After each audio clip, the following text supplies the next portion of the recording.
লাকাল হামদু বিল ঈমান, লাকাল হামদু বিল ইসলাম, লাকাল হামদু বিল কোরআন। আমরা প্রশংসা করলাম কার? সব সময় প্রশংসা করব কার? আল্লাহর প্রশংসা করলে লাভ না লস? আল্লাহ বলে, যদি আমার নেয়ামতের প্রশংসা করো আমি নেয়ামত বাড়িয়ে দেব, আর যদি নাশুকরি করো আমি এমন আযাব দেব, জেনে রেখো ইন্না বাতশা রাব্বিকা লাশাদীদ। নিশ্চয়ই তোমার রবের পাকড়াও, তোমার রবের অ্যাটাক, পানিশমেন্ট বড় ডেঞ্জারাস। কারণ আমি আল্লাহ সব সময় ধরি না, ধরলে ছাড়ি না। ধরে ধরে ধরে না, ধরলে আল্লাহ ছাড় দেয় কিন্তু ছেড়ে দেয় না, ঠিক কিনা? আমরা পুলিশকে যতটুকু ভয় পাই আল্লাহরে তার অর্ধেকও ভয় পাই না, তাই না? পুলিশ দেখলে অনেক ভয় পাই, র্যাব দেখলে অনেক ভয় পাই, বন্দুকের নল যদি মাথায় কেউ ধরে অনেক ভয় পায়, এর অর্ধেক আল্লাহরে ভয় পাই না, কারণ দেখি না যে। তো এই সব কিছুর চাইতে বেশি ভয় পাইতে হবে কাকে? আর সব সময় প্রশংসা করতে হবে কার? আল্লাহ এত নেয়ামত আমাদেরকে দিয়েছেন, এই নেয়ামতগুলো গুণে শেষ করা যাবে না। বিষ্ণু বলেছেন, সব সময় তোমার জিহ্বাটাকে আল্লাহর জিকির আর প্রশংসা দিয়ে ভিজিয়ে রাখো। কি করবেন?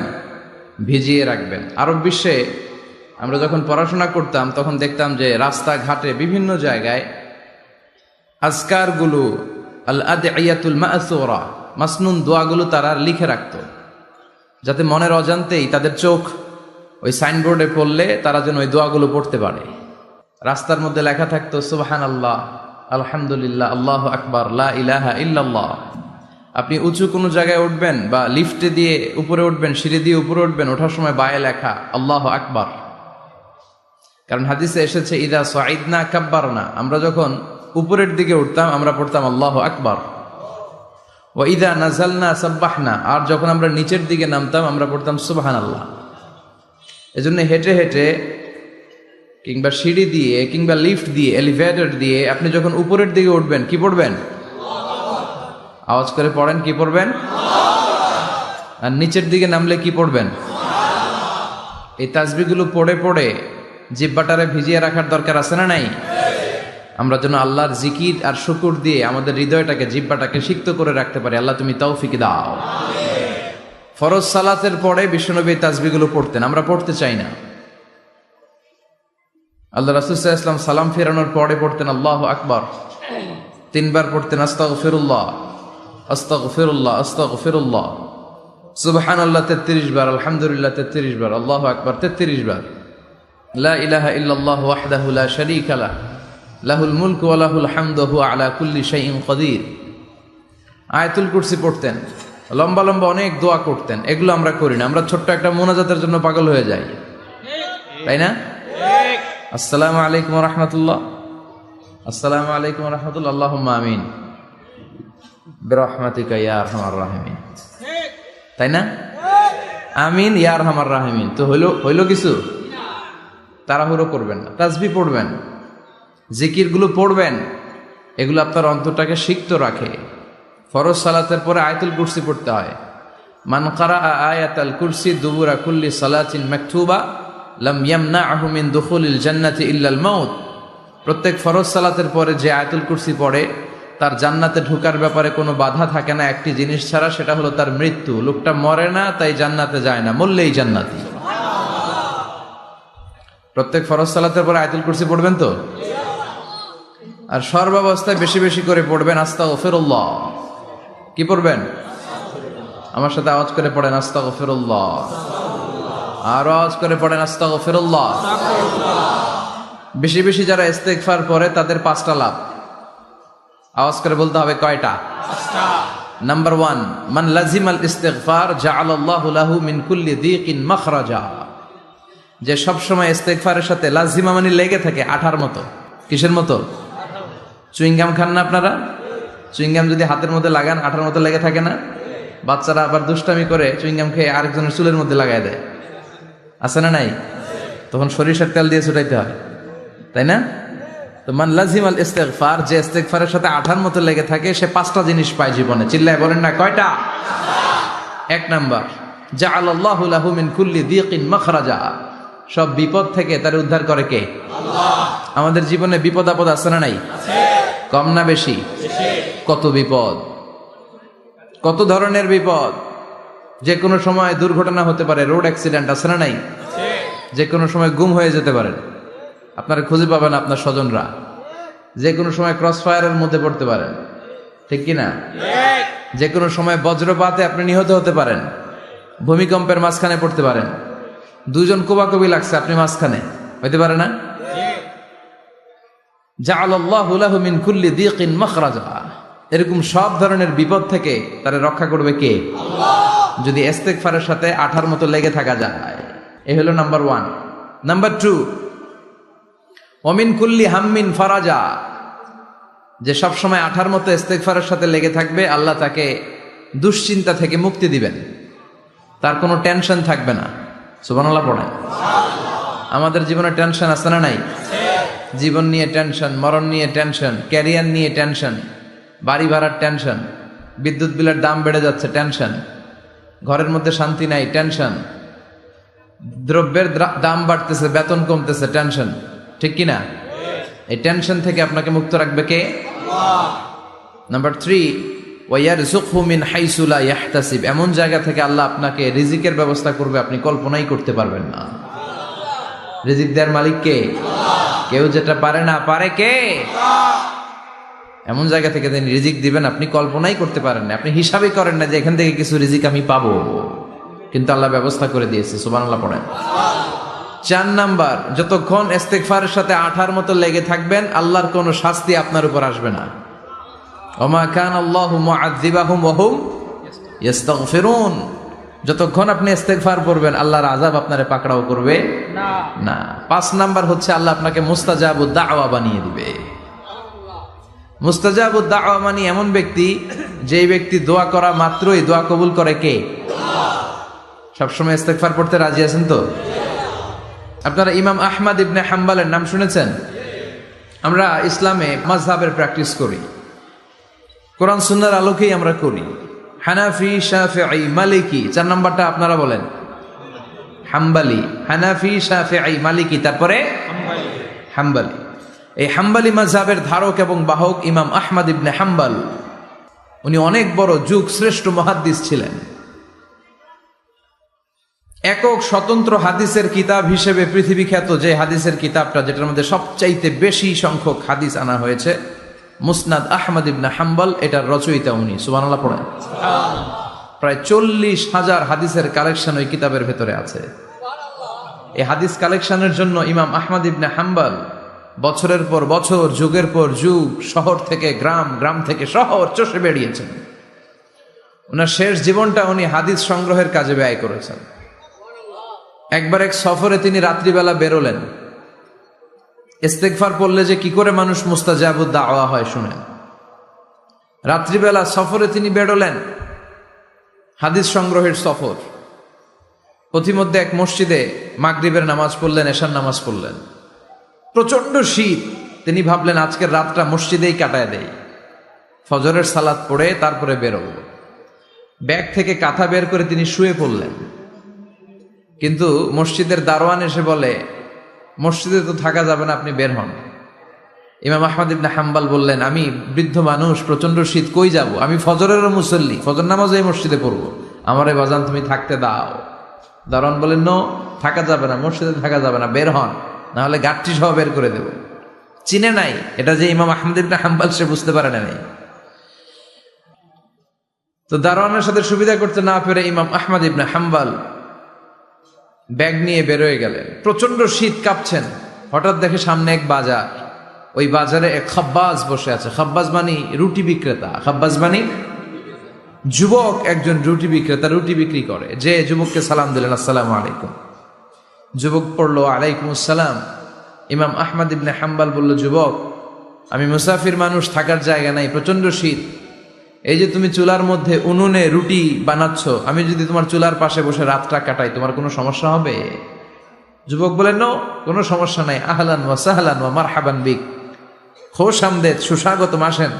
আপনি আমার চুলার পাশে বসে আগুন পোয়ালে আমার সমস্যা কি? আসেন, আসেন, বসেন, আপনি মুরব্বী মানুষ। ইমাম আহমদ ইবনে হাম্বল আল্লাহ শুকরিয়া করে চুলার পাশে বসে শীতের রাতে চুলা থেকে তাপ নিচ্ছেন, আগুন পোহাচ্ছেন।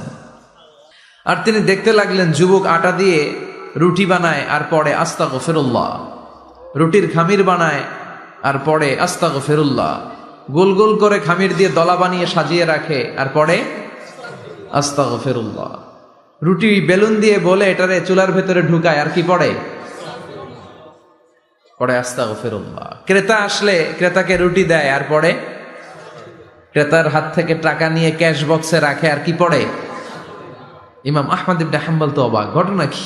আসার পর থেকে এই যুবকটারে দেখতেছি খালি পড়ে আস্তাগফিরুল্লাহ আস্তাগফিরুল্লাহ।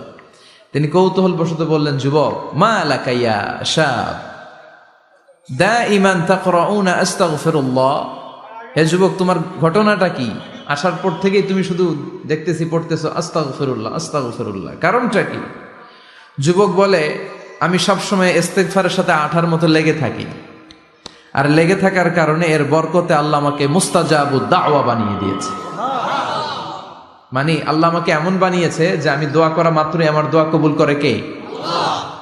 ইমাম আহমদ ইবনে হাম্বল বললেন, আনতা মুস্তাজাবুদ দাওয়া, তুমি মুস্তাজাবুদ দাওয়া, মানে তুমি দোয়া করলে সেটা কবুল হয়ে যায়? যুবক বলে, না, আনা মুস্তাজাবুদ দাওয়া, আমি আমার জীবনে যত দোয়া করেছি সব কবুল করে নিয়েছে কে? আল্লাহ। আমি মুস্তাজাবুদ দাওয়া, আমি দোয়া করতে দেরি কবুল হতে সেটা দেরি হয় না। তবে আমার পুরো জীবনের সব দোয়া কবুল হলেও একটা দোয়া এখনো কবুল হয় নাই। এটা শুনে ইমাম আহমদ ইবনে হাম্বলের কৌতূহল, কিউরিসিটি আরো বেড়ে গেল। তিনি বললেন, তোমার জীবনে সব দোয়া কবুল হয়েছে, একটা দোয়া কবুল হয় নাই, কি সেই দোয়া আমারে বলো? যুবক বলে, আমার জীবনে যে দোয়াটা কবুল হয় নাই সেটা হচ্ছে আমি আল্লাহর কাছে দোয়া করে বলেছিলাম, আল্লাহ, শুনেছি এই জামানার সবচেয়ে বড় মুহাদ্দিসের নাম হচ্ছে ইমাম আহমদ ইবনে হাম্বল, আমি যেন ওই ইমাম আহমদ ইবনে হাম্বলের কপালে একটা চুমু দিয়ে মরতে পারি, তুমি তৌফিক দিও। ইমাম আহমদ ইবনে হাম্বল নিজেকে আর ধরে রাখতে পারলেন না, চোখের পানি ছেড়ে দিলেন, যুবককে জড়িয়ে ধরলেন আর বললেন, ইয়া শাব, আহমদ ইবনে হাম্বলের কপালে চুমু দেওয়ার জন্য আহমদ ইবনে হাম্বলের দরবারে তোমার যাওয়ার দরকার নাই, আহমদ ইবনে হাম্বল নিজেই তোমার দরবারে ছুটে এসেছে। আনাল আহমদ ইবনে হাম্বল, আমি নিজেই আহমদ ইবনে হাম্বল। চিল্লায় পড়েন আল্লাহু আকবার। যুবকটি চিৎকার মেরে সাইয়েদনা আহমদ ইবনে হাম্বলকে জড়িয়ে ধরল, আহমদ ইবনে হাম্বলের হাতে হাত রেখে মুসাফা করলো, আহমদ ইবনে হাম্বলের কপালে একটা চুমু এঁকে দিল আর বলল, ইয়া আহমদ ইবনে হাম্বল, এই ইস্তেগফারের কারণে আমার জীবনের সব দোয়াই কবুল হয়ে গিয়েছে। আপনি সব সময় যদি ইস্তেগফারের সাথে লেগে থাকেন, আপনারে মুস্তাজাবুদ দাওয়া বানাবে কে? আল্লাহ। এজন্য অবসরে যখন কোনো কাজ থাকে না, বেশি বেশি ইস্তেগফার পড়া যাবে না? ইস্তেগফারের সাথে আঠার মতো লেগে থাকা যাবে না? আওয়াজ করে পড়েন আস্তাগফিরুল্লাহ, আরো জোরে পড়েন আস্তাগফিরুল্লাহ, আরো জোরে পড়েন আস্তাগফিরুল্লাহ। আল্লাহ আমাদের ইস্তেগফার তুমি কবুল করো, আরো জোরে পড়ি আমিন। আসুন আমরা আল্লাহর নামের 3টা তাকবীর পড়বো। 3টা তাকবীর পড়ে আমরা কোরআনের তাফসিরের দিকে যাব। আমি পড়বো লিল্লাহি তাকবীর, আপনারা পড়বেন আল্লাহু আকবার। আওয়াজ করে পড়তে হবে। আল্লাহ বলেছেন, ওয়ারাব্বাকা ফাকাব্বির, তোমার রবের নামের বড়ত্বের ঘোষণা দাও। আমার সাথে সাথে পড়েন আল্লাহু আকবার, আল্লাহু আকবার, আল্লাহু আকবার। 2 দিন ব্যাপী 34তম ওয়াজ ও দোয়ার মাহফিল, শিকারপুর দারুল কোরআন জিলানিয়া সিনিয়র মাদ্রাসা। প্রতিষ্ঠাতা আমার মরহুম মাগফুর নানা ভাই শাহ মাহমুদ গোলাম সাদেক সাঈদী রাহিমাহুল্লাহ, পীর সাহেব আড়াইবাড়ি দরবার শরীফ, কুমিল্লা। আল্লাহ ওনার কবরটাকে তুমি জান্নাতুল ফেরদাউসের বাগান বানাও, আমিন। আজকের প্রোগ্রামের সভাপতি হযরত মাওলানা গোলাম পরওয়ার সাঈদী আরাফাত, আমার সম্মানিত মামা শ্বশুর, পীর সাহেব আড়াইবাড়ি দরবার কুমিল্লা। আল্লাহ ওনাকেও তুমি ইসলামের জন্য কবুল করো, আমিন। আজকে দ্বিতীয় রজনী। গতকাল কথা বলেছে আমার আরেক নানা ভাই অধ্যক্ষ গোলাম সরওয়ার সাঈদী, পীর সাহেব আড়াইবাড়ি দরবার। কথা বলেছে ডক্টর আবুল কালাম আজাদ বাশার সাহেব, মুহাদ্দিস, মদিনাতুল উলুম কামিল মাদ্রাসা। কথা বলেছেন মাওলানা মোহাম্মদ নুরুজ্জামান সাহেব। সব বড় বড় ওলামা একরামদেরকে এখানে দাওয়াত দেওয়া হয়, এটা খুব ভালো একটা সিদ্ধান্ত। দ্বিতীয় রজনীতে আজকে আমরা কথা বলছি। আমার আগে কথা বলেছেন মুফতি আনম মাইনুদ্দিন সিরাজি, সাবেক অধ্যক্ষ চান্দিনা আলামিন কামিল মাদ্রাসা। কথা বলেছে হাফেজ মুসলিউদ্দিন সাহেব। যারাই এখানে কথা বলেছে তাদের কথাগুলো যেন আল্লাহ আমরা আমল করতে পারি, তৌফিক দাও। এই মাদ্রাসাকে তুমি হেদায়েতের মার্কাজ হিসেবে কবুল করো। এই মাদ্রাসার গভর্নিং বডিতে যারা আছে, অভিভাবক মণ্ডলীর সদস্য যারা আছেন, এই মাদ্রাসাকে যারা ভালোবাসেন, যারা মাদ্রাসার জন্য কাজ করেন, ভালো চিন্তা করেন, আল্লাহ সবাইকে তুমি কবুল করো। আসুন আমরা সরাসরি কোরআন থেকে কিছু কথা শুনি। আমি শারীরিকভাবে আজকে একটু অসুস্থ। আমি আল্লাহর কাছে সুস্থতা কামনা করছি যে অল্প কিছুক্ষণ যেন কোরআন থেকে কিছু কথা আপনাদেরকে শোনাতে পারি, এবং আপনাদের কাছে দোয়া চাই যেন আজকের এই শেষ রজনীতে আমরা এমন কিছু কথা শুনতে পারি যে কথাগুলো আমাদের দুনিয়া এবং আখিরাতে কল্যাণকর হবে, নাজাতের ওসিলা হবে। আমরা পড়ি আমিন। অনেক লম্বা একটা সফর দিয়ে এসেছি। এই শীতের সিজনে সফরে সফরে আমাদের দিন কেটে যায়। Life passes and time flies, সময় চলে যায়, জীবন কেটে যায়। তো এই সফরগুলো যেন আল্লাহ ইসলামের জন্য কবুল করে। আমি আমার খুতবার শুরুতে সূরাতুত তিন থেকে তেলাওয়াত করেছি। আসুন এই সূরাটি থেকে আমরা কিছু কথা শুনি, আমলের নিয়তে, ইখলাসের নিয়তে। সূরাটার নাম হচ্ছে সূরাতু আত-তিন। সবাই বলেন সূরার নাম কি?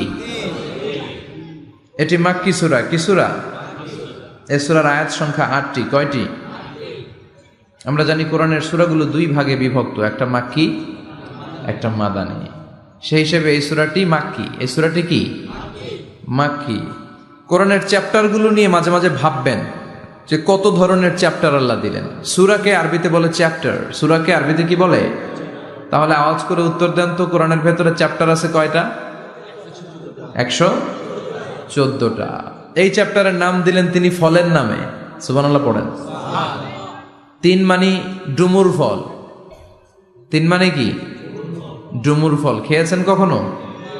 খান নাই? শিকারপুরে হয়? গাছ আছে শিকারপুরে? নাই না? আছে? ছোটবেলা আমরা শুনতাম ডুমুর ফল খেলে নাকি মানুষ পাগল হয়ে যায়। আপনারা শুনছেন? এরকম অনেক আজে বাজে কথা কিন্তু আমরা ছোটবেলা শুনেছি, যেগুলোর ভিত্তি নাই। বলা হতো পরীক্ষার দিন সকালে কেউ যদি ডিম খেয়ে যায় তাহলে পরীক্ষা নাকি ডিম পায়। এটা ভুয়া কথা, ডাহা, মিথ্যা। আমি সব সময় ফাইনাল পরীক্ষার দিন সকালে ডিম খেয়ে যেতাম আর পরীক্ষা দিয়ে ফার্স্ট হয়ে যেতাম। এজন্য ডিম খেয়ে গেলে কেউ ডিম পায় না। আমরা বিশ্বাস করি খাইরিহি ওয়া শাররিহি মিনাল্লাহি, ভালো হোক মন্দ হোক করে কে? আবার ছোটবেলায় বলা হতো ওষুধ খাওয়ার সময় বিসমিল্লাহ করবি না, কারণ বিসমিল্লাহ বললে বরকত হয়, তোর রোগে বরকত হয়ে যাবে, মানে তোর রোগ বেড়ে যাবে। কি ডাকাত, ভুয়া কথা। সব ভালো কাজের আগে বিসমিল্লাহ। অবশ্যই আপনি ওষুধ খাওয়ার আগে বিসমিল্লাহ পড়বেন। কি পড়বেন? আমাদের দেশে শেখানো হয় ওষুধ হাতে নিয়ে যখন তুমি খাবা তখন পড়বা আল্লাহু শাফি আল্লাহু মুআফি। এটারে উল্টে আবার বাংলাদেশে আল্লাহ শাফি আল্লাহ মাফি। শব্দটা মাফি না, শব্দটা হচ্ছে মুআফি। আল্লাহু শাফি আল্লাহু মুআফি। খেয়াল থাকবে, পড়েন আল্লাহু শাফি আল্লাহু মুআফি, আল্লাহু শাফি আল্লাহু মুআফি। এটা কোনো হাদিসে নাই, পড়তে বলা হয় নাই, তবে অর্থটা খুব সুন্দর। আল্লাহই তিনি শিফা দান করেন, আল্লাহই রোগ থেকে মুক্তি দান করেন। ওষুধ আমি খাচ্ছি, মেডিসিন খাওয়া সুন্নাহ, কিন্তু ওষুধ আমারে শেফা দেয় না, মুআফাত দেয় না। আমারে শেফা দেয় কে? এই ঘোষণাটা, অ্যানাউন্সমেন্টটা বেশ ভালো, আপনি পড়তে পারেন, কিন্তু সুন্নাহ মনে করে না। এটা ভালো অর্থ, তাই পড়ি। আর বিসমিল্লাহ অবশ্যই পড়বেন। সব ভালো কাজের আগে কি? বিসমিল্লাহ। আল্লাহ বুঝার তৌফিক দান করো। তো এই যে এগুলো ভুয়া কথা, মাশহুর, এগুলোকে বলে মাশহুরুন বাইনা আলসিনাতিন নাস, মানুষের ঠোঁটে ঠোঁটে মুখে মুখে প্রচলিত, কোনো ভিত্তি নাই। এরপরে ছোটবেলা শুনতাম জট কলা খাওয়া যাবে না, মানে জোড়া কলা খেলে নাকি দুই বাচ্চা হয়, যমজ বাচ্চা নাকি হয়, একসাথে দুই বাচ্চা বলে না? আমি আরো বেশি বেশি খাইতাম, বলতাম এটা তো আরো ভালো, এক লগে দুই বাচ্চা হইলে দুইবারের কষ্ট একবারে সারল, তাই না? এক একটা মায়ের এক একটা বেবি জন্ম দিতে কষ্ট হয় না? শুধু কষ্ট, কি পরিমাণে কষ্ট এটা মা জানে, বাবা জানে না। এজন্য বিষ্ণু বলেছেন মায়ের মর্যাদা বাবার চেয়ে কয় গুণ বেশি। আবার আল্লাহ বলেছেন হামালাতু উম্মুহু, বাবা তোমার পেটে ধরে নাই, পেটে ধরেছে কে? ওয়াহানান আলা ওয়াহান, ব্যথা, কষ্ট, জ্বালা, পেইন, বাবা সহ্য করে নাই, করেছে কে? অফিসালহু ফি আমাইন, 2 বছর তোমারে বাবা দুধ খাওয়ায় নাই, দুধ খাওয়ালো কে? মায়ের এক ধারে দুধের দাম, কাটিয়া গায়ের চাম, পাপস বানাইলেও ঋণের শোধ হবে না, এমন দরদি ভাবে কেউ হবে না আমার মাগো, এমন দরদি ভাবে কেউ হবে না আমার মাগো। ঠিক কিনা? বিষ্ণু বললেন লাউ কাতাতা জিলদাক, গায়ের চামড়াগুলো কেটে কেটে রোদে শুকিয়ে যদি মায়ের পায়ের 2টা জুতাও বানিয়ে দাও, ছোটবেলা যে দুধ খেয়েছো সেটার এক ঢোক দুধের শোধ আদায় হবে না। এজন্য মা যে কি কষ্ট করে। এখানে বেশিরভাগই আমরা নর্মাল প্রসেসে পৃথিবীতে এসেছি, তাই না? সিজারিয়ান বেবি খুব কম, থাকলে 1-2টা। নর্মাল প্রসেসে একটা বাচ্চাকে ডেলিভারি করতে একটা মায়ের যে কত কষ্ট হয় আপনি কল্পনাই করতে পারবেন না। চিকিৎসা বিজ্ঞান বলে একজন সুস্থ মানুষ, ব্যথার একটা ইউনিট আছে, মাত্রা, ব্যথা মাপার একক, 45 ইউনিট পেইন বা ব্যথা একজন মানুষ সহ্য করতে পারে। ব্যথার তীব্রতা বা মাত্রা যদি 45 ইউনিটের বেশি হয়, যদি ছাড়িয়ে যায়, হয় লোকটা বেহুশ হবে, নয় মরে যাবে। আমার আর আপনার মা যখন আমাদেরকে নর্মাল প্রসেসে ডেলিভারি করেছেন, তখন তারা 45 না 57 ইউনিট প্লাস 57 থেকে 60 ইউনিটের পেইনও তারা ছাড়িয়ে গেছে। 57 ইউনিটেরও বেশি ব্যথা তারা সহ্য করেছে, যেটা কোনো অ্যাক্সিডেন্টে আপনার দেহের 206টা হাড্ডি আছে, তো 20টা হাড্ডি একসাথে কোনো অ্যাক্সিডেন্টে ভেঙে গেলে যত ব্যথা তার চেয়েও বেশি ব্যথা। এজন্য মায়ের মনে কষ্ট দেয়া যাবে, মায়ের মনে কষ্ট দিয়ে জীবনে কেউ সফল হতে পারে নাই। সাইয়েদনা মূসা আলাইহিস সালাম আল্লাহর একবার জিজ্ঞেস করলেন, আল্লাহ মাইয়া কুনু জালিসি ইয়াউমাল কিয়ামা, আল্লাহ আমার সাথে কিয়ামতের দিন জান্নাতে সাথী কে হবে? আল্লাহ বললেন, জালিসুকা ফিল জান্নাতি জাজ্জার, তোমার সাথী হবে কিয়ামতের দিন বিচার শেষে জান্নাতে যখন ঢুকবা, তোমার সাথী হবে একজন কসাই। কসাই চিনেন? কি করে? গোশত কাটে। সাইয়েদনা মূসা আলাইহিস সালাম অবাক হলেন, ঘটনা কি? কসাই? আমি হইলাম নবী আর আমার সাথে জান্নাতে থাকবে? হাউ কাম ইটস পসিবল, এটা কিভাবে সম্ভব? আল্লাহ বললেন, নিজেই দেখে আসো এটা কেমন কসাই। সাইয়েদনা মূসা আলাইহিস সালাম ছদ্মবেশে কসাইয়ের দোকানে দাঁড়িয়ে রইলেন। দেখলেন স্পেশাল বিশেষ কোনো আমল নাই, কসাই শুধু গোশত কাটে, গোশত বিক্রি করে। দিন শেষে দোকান বন্ধ করে প্যাকেটের ভেতরে গোশত নিয়ে বাড়িতে রওনা হয়েছে। বাড়ির ভেতরে ঢুকে যাওয়ার পর সাইয়েদনা মূসা আলাইহিস সালাম ঘরের দরজার কড়া নাড়লেন। কসাই বলে, মান আনতা, তুমি কে? মূসা আলাইহিস সালাম বললেন, আনা মুসাফির, আমি মুসাফির, থাকার জায়গা নেই, আপনি যদি থাকার জায়গা দেন আপনার বাড়িতে থাকবো। কসাই বলে, আসেন। সাইয়েদনা মূসা আলাইহিস সালাম ঢুকলেন। কসাই বলে, এই ঘরে একটু থাকেন, ওই ঘরে আমার একটু কাজ আছে। মূসা আলাইহিস সালাম বললেন, যান, কাজ সেরে আসেন। মূসা আলাইহিস সালাম খেয়াল করলেন ওই ঘরে মাচার উপর থেকে বয়োবৃদ্ধ এক নারীকে তিনি নামিয়ে গোসল করালেন, টাওয়াল দিয়ে গা মুছিয়ে দিলেন। এরপর দোকান থেকে আনা সুন্দর গোশতের টুকরাটারে নিজ হাতে কেটে রান্না করলেন। তারপর রুটি বানালেন, আর গোশত আর রুটি হাতে নিয়ে ওই মহিলার মুখে তুলে দিচ্ছেন। মহিলা খাচ্ছে, খায় আর বিড়বিড় করে কি যেন দোয়া পড়ে। সুবহানাল্লাহ পড়বেন না? ওই মহিলাকে খাওয়ানোর পরে কসাই সাইয়েদনা মূসা আলাইহিস সালামকে মেহমান হিসেবে খাবার নিয়ে আসলেন। বললেন, ও পথিক, খাবার খান, সকালবেলা আপনিও চলে যাবেন, আমিও যাব আমার দোকানে, খেয়ে আপনি ঘুমিয়ে পড়েন। মূসা আলাইহিস সালাম বললেন, ততক্ষণ পর্যন্ত তোমার আনা খাবারে আমি হাত দিব না, যতক্ষণ না তুমি বলবা ওই মহিলাটাকে। কসাই বলে, হাদিহি উম্মি, এটা আমার মা। হাদিহি উম্মি, এটা আমার মা। এই দুনিয়া এই মা ছাড়া আমার কেউ নাই, আমিও ছাড়া আমার মায়ের কেউ নাই। তাই প্রতিদিন দোকানের কাজ শেষ করে গোশত এনে রান্না করে আমার মারে আমি খাওয়াই। হাদিহি উম্মি, এটা আমার জনম দুঃখিনী মা। সাইয়েদনা মূসা আলাইহিস সালাম, বুঝলাম তোমার মা, কিন্তু তুমি যখন রুটি তোমার মায়ের মুখের ভেতরে তুলে দিচ্ছিলে, তোমার মা বিড়বিড় করে কি যেন পড়লো, কি পড়ে তোমার মা? কসাই বলে, আমার মায়ের একটা পাগলা দোয়া আছে। কি দোয়া? আমি জানি কশিন কালো এই দোয়া কবুল হবে না। আবেগের বশবর্তী হয়ে প্রতিদিন আমার মা আমার খেদমতে আমার উপর এত সন্তুষ্ট হয়ে যায়, এত খুশি হয়ে যায়, আমার মা প্রতিদিন বলতে থাকে, আল্লাহুম্মা জাআল ইবনি জালিসা মূসা ইয়াউমাল কিয়ামাহ। ও আল্লাহ, আমার ছেলের খেদমতে আমি এত সন্তুষ্ট, আমার ছেলের উপর আমি এতটাই রাজি খুশি। শুনেছি এই জামানার সবচাইতে বড় পয়গম্বর, বনি ইসরাইলের সবচাইতে বড় নবী, ওই নবীর নাম নাকি মূসা।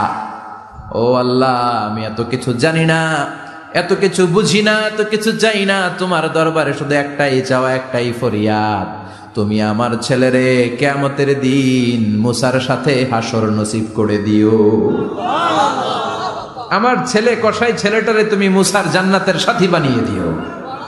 আল্লাহুম্মা জাআল ইবনি জালিসা মূসা ইয়াউমাল কিয়ামা। জালিস মানে ফ্রেন্ড, বন্ধু। আল্লাহ, জান্নাতে আমার ছেলেরে তুমি মূসার বন্ধু বানিয়ে দিও। মূসা আলাইহিস সালাম এবার বুঝতে পারলেন। তিনি বললেন, ঘটনা তো এই জায়গায় এতক্ষণে বুঝতে পেরেছি, কেন আমার সাথে মুফাসসির যাবে না, হাফেজে কোরআন যাবে না, শহীদরা যাবে না, ওলিরা যাবে না, নবীরা যাবে না, আমার সাথে জান্নাতে যাবে কসাই। এটা মায়ের দোয়া। কার দোয়া? মায়ের দোয়ার দরকার আছে না নাই? অনেক পাওয়ারফুল মায়ের দোয়াটা। বুলেট মারলে বুলেট মিস হয়, মায়ের দোয়া মিস হয়? ড্রোন হামলা করলে ড্রোন হামলা মিস হয়ে যেতে পারে, কিন্তু মায়ের দোয়া কশিনকালে মিস হয় না। চিল্লায় বলেন ঠিক কি না? মায়ের দোয়াটাও কবুল, বদদোয়াও কবুল। ভয়ঙ্কর কিন্তু।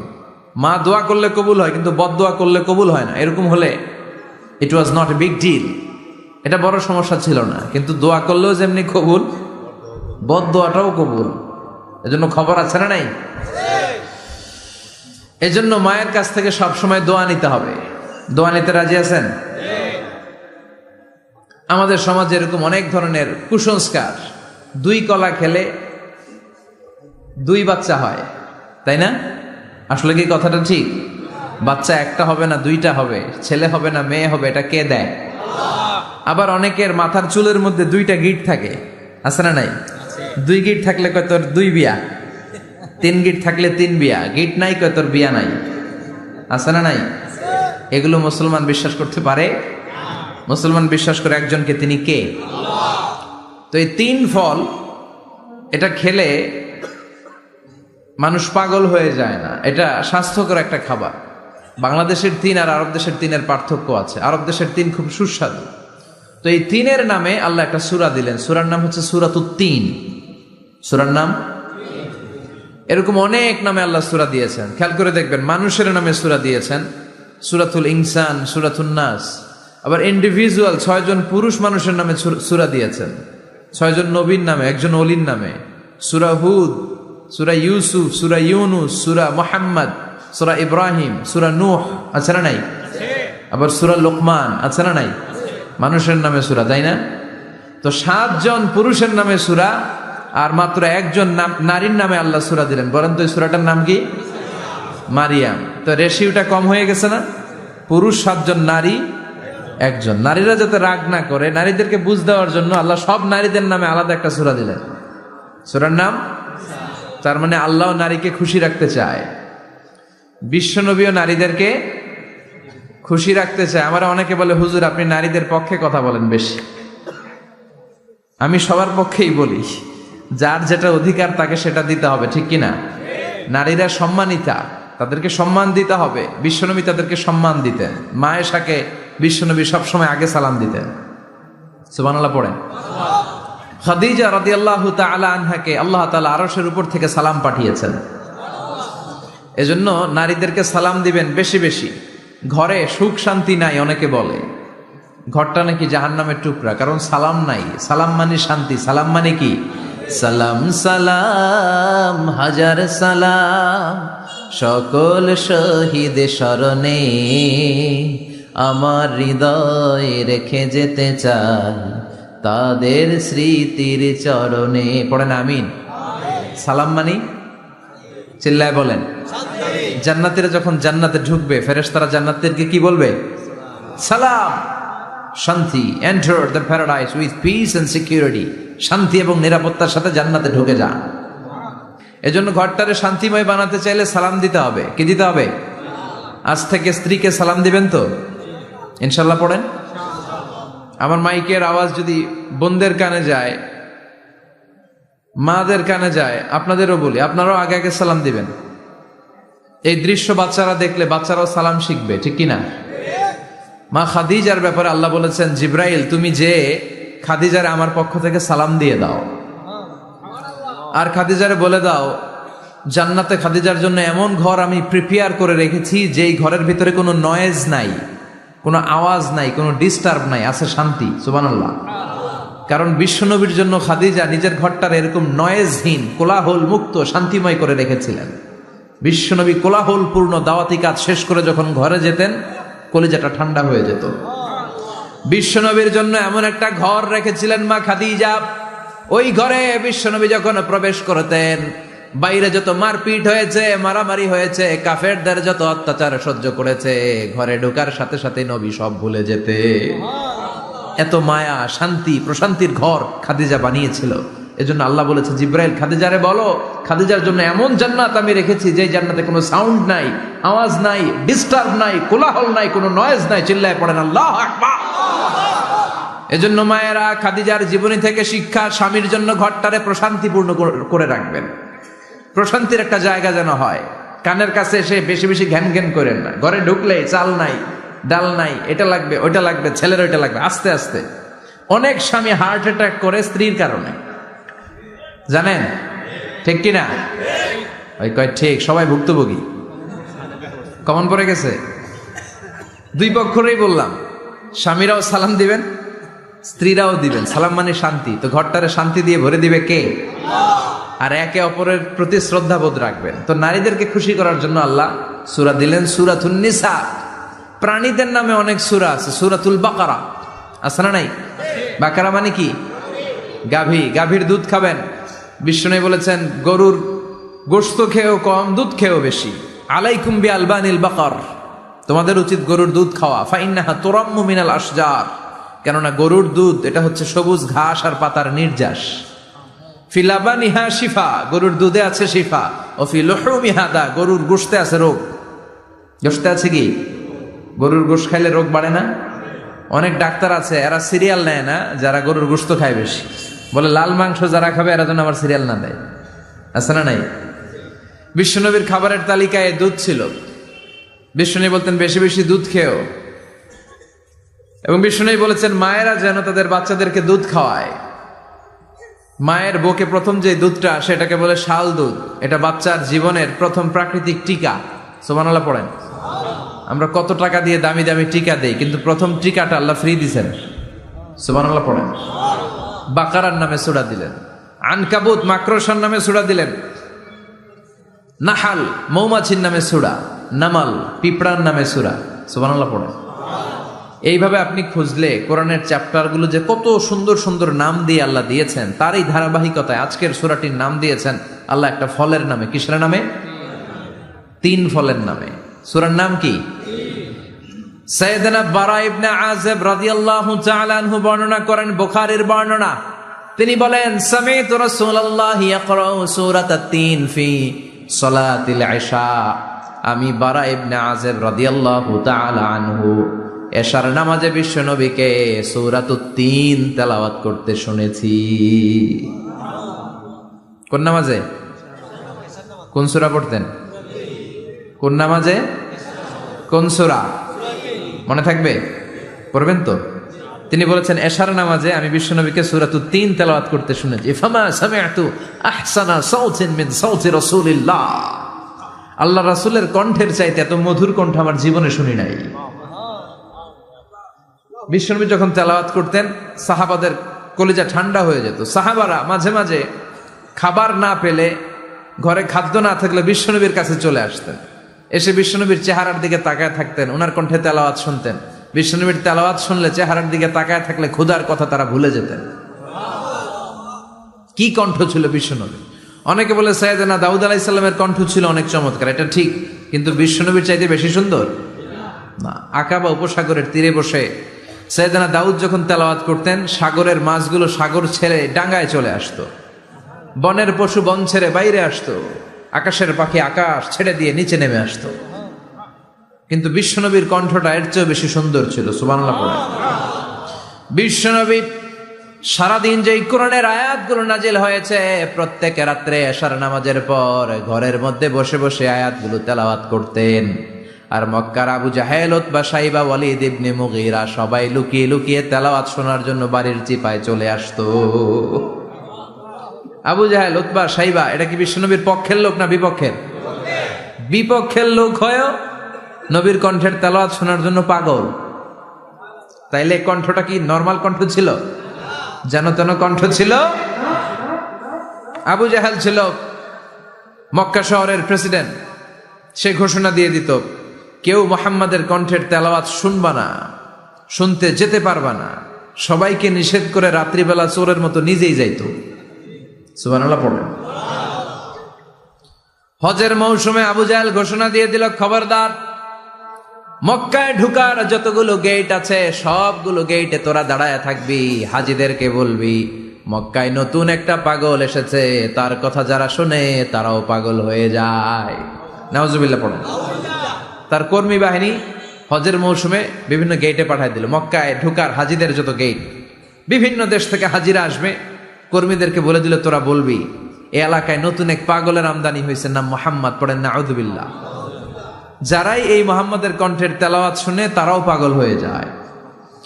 আদেশ অনুযায়ী কর্মীরা মক্কার গেটে দাঁড়িয়ে দাঁড়িয়ে হাজিদেরকে বলল, হাজি সাহেব হজে যান, জমজম খান, খেজুর খান, হজ করেন, সমস্যা নাই, কিন্তু নতুন এক পাগল আসছে, এই পাগলের নাম মুহাম্মদ। এই পাগলের কাছে যারা যায় হেরাও পাগল হয়ে যায়। হাজি সাহেবরা কোনোদিন এই মুহাম্মদ নামটা শোনে নাই, এই প্রথম শুনলো।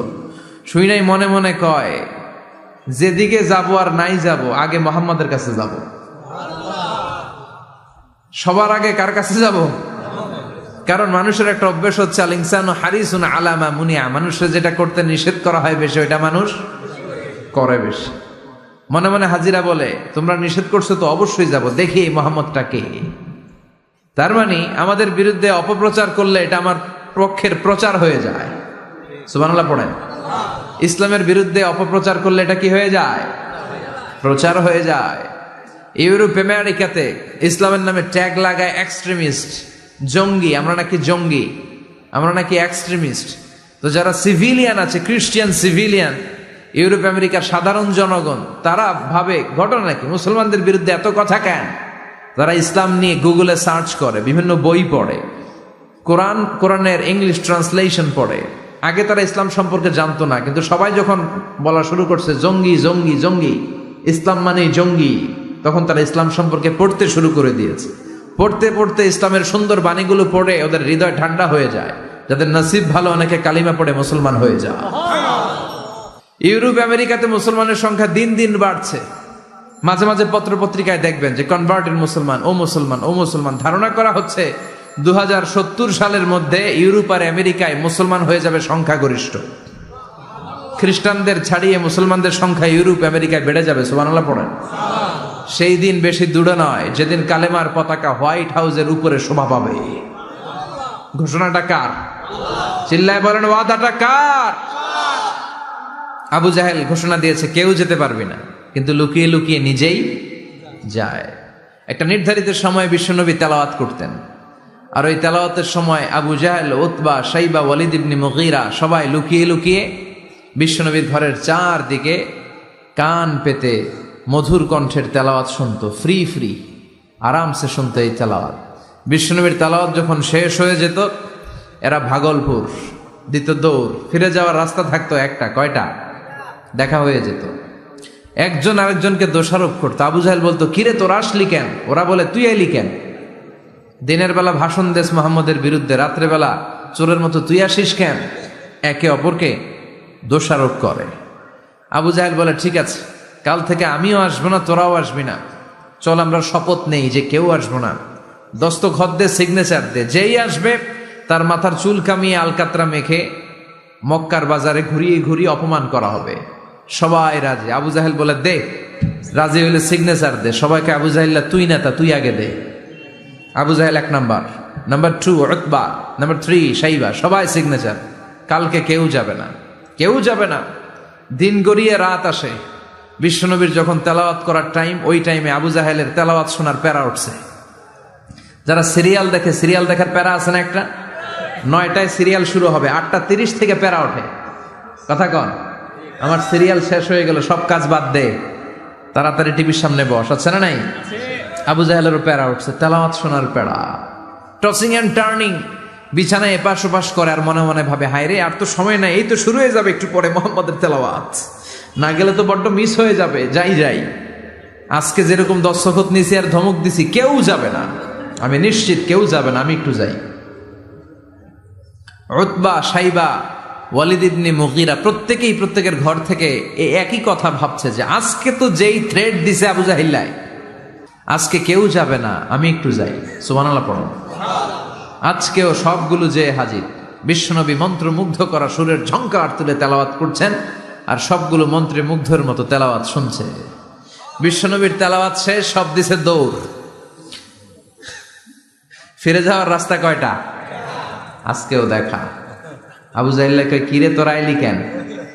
সবাইকে আবু জাহিল্লা তুই আইলি কেন, একে অপরকে দোষারোপ করে। এই ঘটনাটা শোনানোর উদ্দেশ্য হচ্ছে বিশ্বনবীর কণ্ঠটা যেন তেন কোনো কণ্ঠ ছিল না, এই কণ্ঠে সুরের ঝংকার ছিল, ঠিক কিনা? এজন্য সাইয়েদনা বারা ইবনে আযিব রাদিয়াল্লাহু তাআলা আনহু বুখারীর বর্ণনায় বললেন, ফামা সামি'তু আহসানা সাওতান মিন সাওতি রাসূলিল্লাহ, বিশ্বনবীর কণ্ঠের চাইতে এরকম সুরেলা কণ্ঠ আমার জীবনেও আমি শুনি নাই। আর বিশ্বনবীকে এই সূরাটা কোন নামাজে পড়তে শুনছে? পড়বেন তো আপনারা? আল্লাহ তৌফিক দান করো। এই সূরাটা আল্লাহ কসম দিয়ে শুরু করছে, কি দিয়ে? 3 ফলের কসম দিয়ে। মনে রাখবেন, মান কানা ইয়াহলিফ ফালিয়াহলিফ বিল্লাহ, যার কোনো কারণে কসম কাটতেই হয় সেজন্য আল্লাহর নামে কসম কাটে, আউলিয়াসমুত, আর না হলে যেন চুপ থাকে। আল্লাহ ছাড়া কারো নামে কসম কাটা যাবে? কিন্তু আমাদের দেশে অনেক কিছুর নামে কসম আছে না নাই? আমরা কোরআন শরীফের নামে কসম কাটি, অনেক সময় কাবার নামে কসম কাটি, মায়ের বুকের দুধের কসম, বিদ্যার কসম কাটি না? কাটা যাবে? শিকারপুরের লোকের আর কি কি জিনিসের কসম কাটেন বলেন? হ্যাঁ, মায়ের কসম না, মায়ের কসম কাটা যাবে না। আর কি কি জিনিসের কসম কাটেন বলেন? আল্লাহর কসম কাটা যাবে, আর মাজারের কসম খাইস না, মাজারের কসম কাটা যাবে। আর কিসের কসম কাটে এই দেশে? বইয়ের কসম না, বইয়ের কসম কাটা যাবে না। আর আছে? হ্যাঁ, আল্লাহ ছাড়া কারো নামে কসম কাটা যাবে, কিন্তু আল্লাহ চাইলে সবকিছুর নামে কসম কাটতে পারেন। চিল্লায় কোন সুবহানাল্লাহ। সে আল্লাহ বললেন, ওয়াত-তিনি ওয়াজ-যাইতুনি ওয়া তুরি সিনিনা ওয়া হাযাল বালাদিল আমিন। 3 কসম। কিসের কসম? 3 ফুলের কসম। এজন্য আল্লাহ বলেছেন ওয়াত-তিন। চিল্লায় বলেন, কি পড়েছেন? সম্মানিত ভাইয়েরা, খেয়াল রাখবেন, কসম যখনই আল্লাহ কেটেছেন তখনই আল্লাহ ওয়াও ব্যবহার করেছেন। এটাকে বলে, এই যে এটা কিন্তু তাফসিরের আসল কথা, মনে রাখেন, ওয়াও আল কাসামিয়া, এটার বলে কসম কাটার ওয়াও। যত জায়গায় আল্লাহ কসম কেটেছেন তত জায়গায় আল্লাহ কি ব্যবহার করেছেন? চিল্লায় বলেন। আমরা অবাক হয়ে গেলে আমরা পড়ি ওয়াও, এই ওয়াও না, আমরা ওয়াও বলি না? অবাক করা জিনিস দেখলে কি বলে ছেলেবেলে? ওয়াও, এই ওয়াও নয়। এই স্টেজে রিং আসছে, মোবাইলে রিং আসলে ঝামেলা হবে। তো যত জায়গায় কসম তত জায়গায় ওয়াও। সবাই বলেন, যত জায়গায় কসম তত জায়গায়। যেমন আল্লাহ কোরআনে যুগের শপথ করেছেন, সময়ের কসম করেছেন। আল্লাহ বলেছেন ওয়াল আসর। কি বলেছেন? ওয়াও আছে না নাই? আল্লাহ পাহাড়ের কসম করেছেন, আল্লাহ বলেছেন ওয়াত্তুর। আল্লাহ ফজরের কসম করেছেন, আল্লাহ বলেছেন ওয়াল ফাজার। জিলহজের প্রথম 10 রাতের কসম করেছেন, তিনি বলেছেন ওয়ালায়ালিন আশার। জোড় আর বেজোরের কসম করেছেন, তিনি কি বলেছেন? ওয়াশফাঈ ওয়াল ওয়াতর। তারই ধারাবাহিকতা এখানে তিনি 3 ফলের কসম কেটেছেন, আর তিনি বলেছেন ওয়াত্তিন। চিল্লায় বলেন, তিনি কি বলেছেন? মানে 3-এর কসম। কিসের কসম? 3 ফল। ডুমুর ফলের কসম কেটেছেন, কারণ এই ফলের অনেক উপকারিতা আছে। এটা আরব বিশ্বে আরবদের কাছে খুবই গুরুত্বপূর্ণ সুস্বাদু একটা ফল।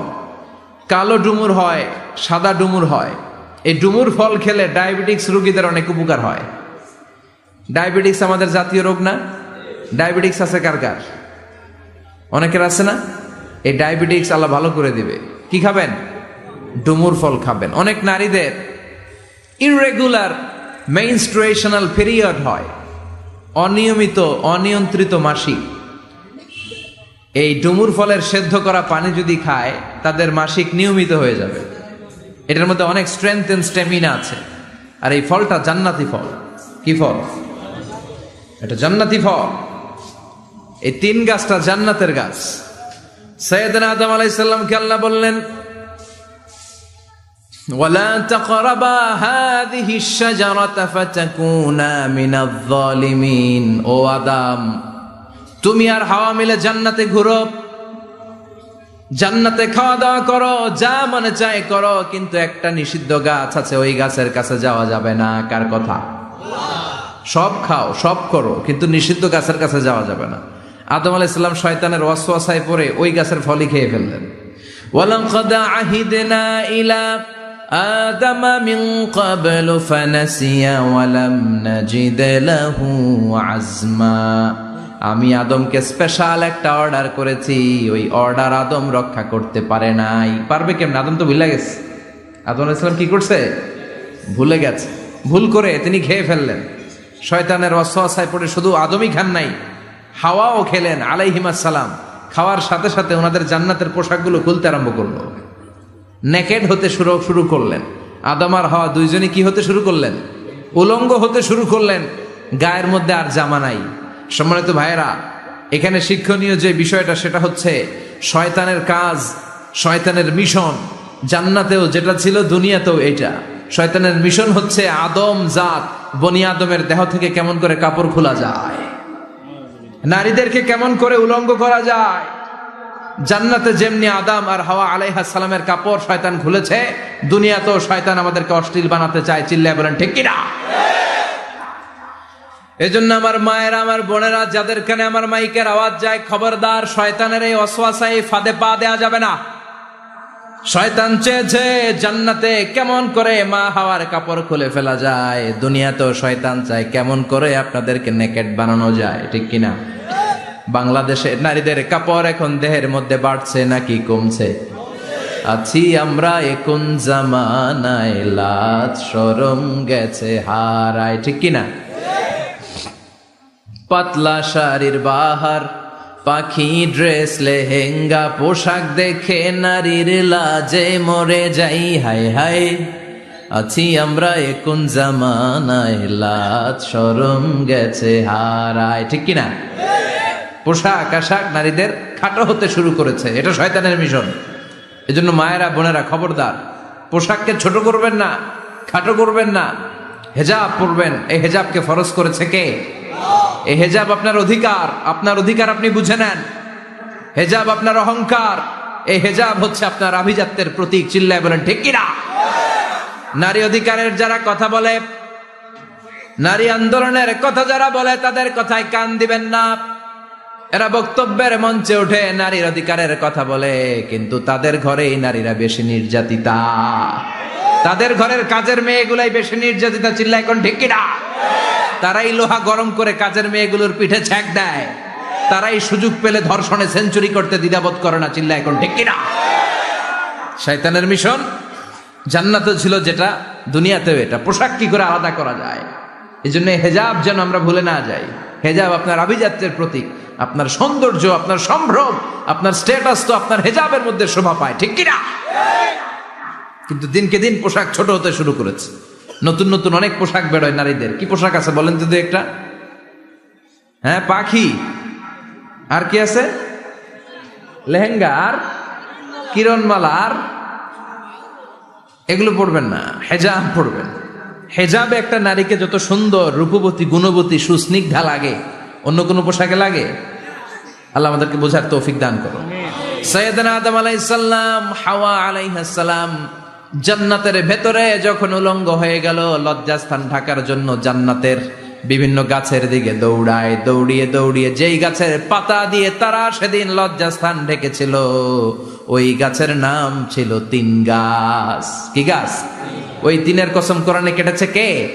সেজন্য আল্লাহ বললেন, ওয়াত্তিনি ওয়াজ্জাইতুনি ওয়া তুরি সিনিনা ওয়া হাযাল বালাদিল আমিন। সুবহানাল্লাহ পড়েন।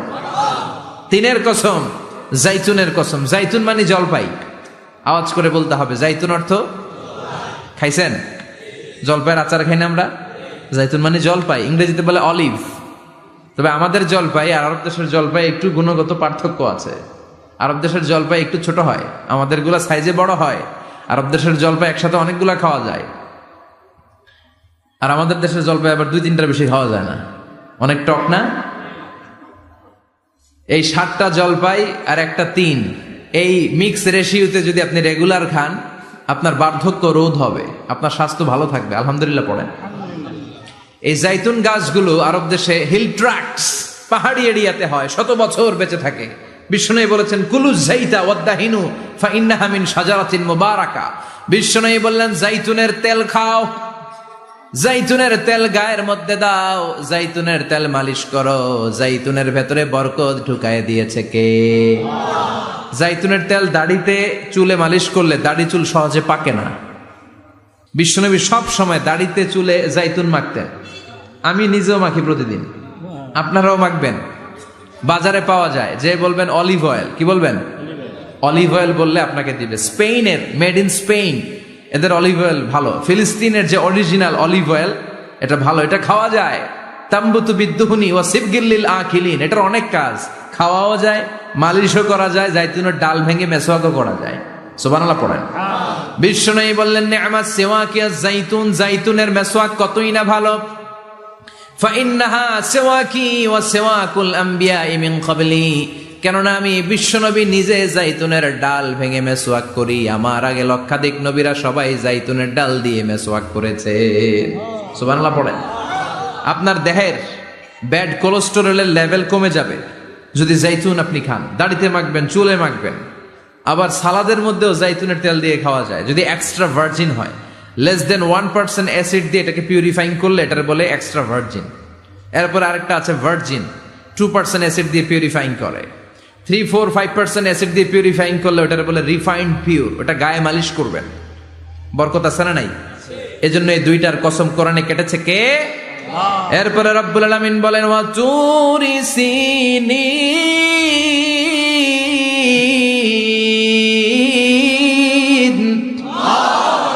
আমি তিন আর জাইতুনের কসম যেমনি কোরআনের মধ্যে করলাম, সাথে সাথে তুর পাহাড়ের কসম কাটলাম। সুবহানাল্লাহ পড়েন। সাউথ সাইনা, দক্ষিণ সিনাইয়ে এই তুর পাহাড়ের অবস্থান। মিশরে 2টা জেলা আছে, উত্তর সিনাই, দক্ষিণ সিনাই। এই দক্ষিণ সিনাইতে 2285 মিটার উঁচু এই পাহাড়। সাইয়েদনা মুসা আলাইহিস সালাম এই পাহাড়ে উঠে কথা বলতেন কার সাথে? তাওরাতের মতো কিতাবকে আল্লাহ তাআলা কাঠের তক্তার মধ্যে লিখে এই পাহাড়ের উপর নাজিল করেছে। কাঠের তক্তা চিনেন? কাঠ দিয়ে মোটা মোটা তক্তা বানায় না? আল্লাহ নিজ হাতে তাওরাত লিখে এই কাঠের তক্তাগুলো সাইয়েদনা মুসা আলাইহিস সালামকে দিলেন, বললেন যাও, এটার মধ্যে হেদায়েত আছে, নূর আছে, বোরহান আছে, নিয়ে যাও, বনি ইসরায়েলের কাছে দাওয়াতের বাণী পৌঁছে দাও, তুমি বার্তাবাহ, যাও। সাইয়েদনা মুসা আলাইহিস সালাম দেখলেন ছোট্ট ছোট্ট কিছু কাঠের ফলকার তক্তা, ভাবলেন কাঁধের মধ্যে তুলে নিয়ে যাই, এর চেয়েও কত ভারী ভারী জিনিস আমি মুসা কাঁধের মধ্যে তুলে বেড়াই। কিন্তু সাইয়েদনা মুসা আলাইহিস সালাম তক্তার মধ্যে হাত দিয়ে দেখে কাঁধে উঠাবে তো দূরের কথা, নাড়াতেই পারে না। সুবহানাল্লাহ পড়েন। কাঁধে উঠাবে তো দূরের কথা, কি করতে পারে না? নাড়াতেই পারে না। মুসা আলাইহিস সালাম ভাবলেন এদিক দিয়ে মনে হয় শক্ত, ওদিকে মনে হয় নরম, ওদিক দিয়ে ধরি, ওদিকে টান দেয়, ওদিকেও নড়ে না, মাঝখানে ধরে টান দেয়, নড়ে না। ঘটনা কি? এর চেয়ে কত বড় তক্তা কাঁধে লয়ে ঘুরি, আর এগুলো নড়ে না কেন? আল্লাহ জিব্রাইলরে বলেন না একটু হেল্প করতে? আল্লাহ বললেন যাও, তোমারে হেল্প করতে কইছে। মুসা আলাইহিস সালাম বললেন ভাই জিব্রাইল তুমি এদিক দিয়ে ধরো, আমি ওদিক দিয়ে ধরি। আমরা এরকম ধরে বলি না মারো টান হেইয়ো, এই দুজনে হেইয়ো হেইয়ো শুরু করছে, কিন্তু তক্তা নড়ে না। মুসা আলাইহিস সালাম বললেন চলো পজিশন চেঞ্জ করি, তুমি এদিকে আমি ওদিকে, মারো টান আরো জোরে, কিন্তু তক্তা নড়ে না। মুসা আলাইহিস সালাম বললেন আল্লাহ জিব্রাইলের যে সঙ্গী ফেরেশতা 11 বলো না একটু হেল্প করতে। আল্লাহ বলে যাও হেল্প করে আস। এবার সবাই মিলে মারো টান আরো জোরে, গায়ে যত জোর আছে। মুসা আলাইহিস সালাম তক্তা ধরে টান দিলেন, টানের চোটে প্রত্যেকটা লোমকূপ দিয়ে ঘাম বেরোতে শুরু করেছে। এক একটা টানে কোমরের রক ছিঁড়ে যাওয়ার অবস্থা, কিন্তু তক্তা নড়ে। আল্লাহ ডেকে বললেন মুসা রক ছিঁড়ার দরকার নাই, আর ঘেমে অস্থির আর ঘর্মাক্ত হওয়ার দরকার নাই। আসলে তক্তার এত ওজন না, কিন্তু তক্তার মধ্যে যেই বাণীগুলো আছে, বাণীগুলো কার? এটা আমার বাণী রে মুসাব, এগুলো আমার কথা, এগুলো আমার দেওয়া কিতাব, এগুলো সাধারণ দুনিয়ার বাণী নয়, সাধারণ কথা নয়। এই জিনিসটা বোঝাবার জন্য তক্তার ওজন আমি বাড়িয়ে দিয়েছি। এবার ফেরেশতার সাহায্যের দরকার নাই, নিজেই টান দাও, দেখবা উঠাতে পারবা। সাইয়েদনা মুসা আলাইহিস সালাম এখন দেখে টান দিয়ে কাঁধে নেওয়া যায়। সুবহানাল্লাহ পড়ে। এই যে তুর পাহাড় তিনি মুসা আলাইহিস সালামকে দিয়েছিলেন, যেই পাহাড়ের উপরে, পাহাড়টার নাম তাওরাত কিতাব যে তিনি দিয়েছিলেন, যেই পাহাড়ের উপরে, ওই পাহাড়টার নাম কি? তুর পাহাড়।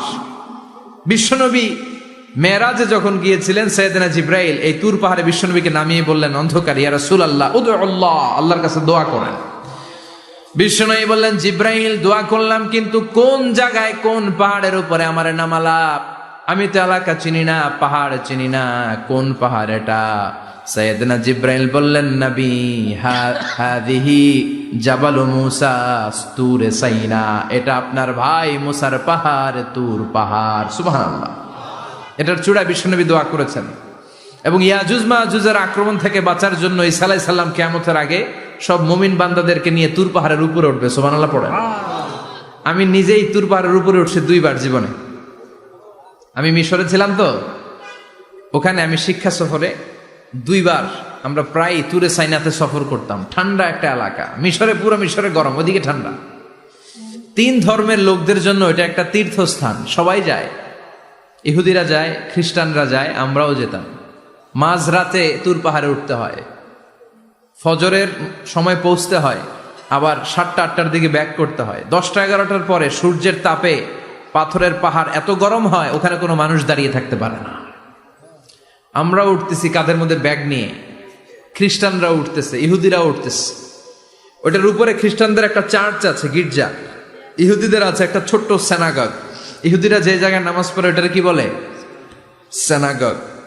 খ্রিস্টানরা যেটাতে নামাজ পড়ে ওটারে বলে চার্চ, গির্জার। আমরা যেটাতে নামাজ পড়ি মসজিদ। আমাদের একটা মসজিদ আছে ছোট। ফজরের সময় উঠলাম, উঠে তাকিয়ে দেখি সূর্য কিরণে পুরো তুর পাহাড়ের সিলসিলাতুল জিবাল, পাহাড়ি রেঞ্জ ঝিকিমিকি আলোতে সূর্যের কিরণে চমৎকার এক আভা, রক্তিম আভা ধারণ করেছে। সবাই মিলে আল্লাহর কাছে দোয়া করলাম। এই তুর পাহাড়ের কসম কেটেছে কে? রব্বুল আলামিন বলেন, ওয়াত-তিনি ওয়াজ-যাইতুনি ওয়া তুরি সিনিনা ওয়া হাযাল বালাদিল আমিন। তিনের কসম, জাইতুনের কসম, তুর পাহাড়ের কসম, আর এই নিরাপদ শহরের কসম।